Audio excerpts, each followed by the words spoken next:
команда хәзерге мәгърифәт системаһы кешелә шәхсиятте үтерә дигән фикергә каршы.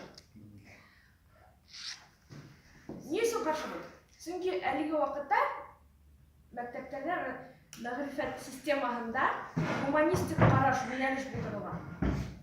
Димәк, һәрбер балага индивидуаль караш. Әгәр дә баланың гаиләһендә ниндидер проблема икән, мәктәптәрнең һәрберсендә психологлар бар, һәрбер укытучы уга ярдәм итәргә тиеш.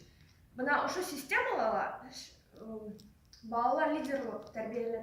Лидерлык түгел, бала кеше буларак тәрбияләнә. Адактан инде бик күп фәндәр мәктәптә төрле яклы өйрәнелгәс һәм уларның нигезе һалынгас, кешелә лидерлык система үзендә барлыкка килә.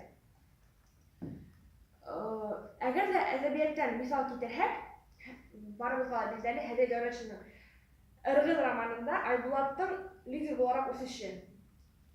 Иң тәүдә уның укырга өйрәнүе, адактан ниндидер сәяси газеталар укый башлавы, шулай итеп, шундый темпта яйлап кына уның алдына асылуы һәм ул үзе лидер буларак күтәрелүе күрһәтелә.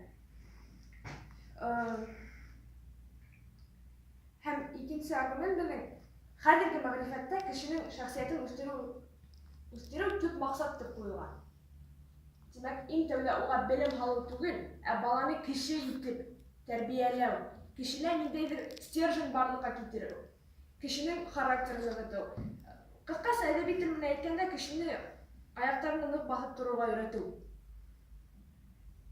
Шуңа ла монда укыту системаһы кешене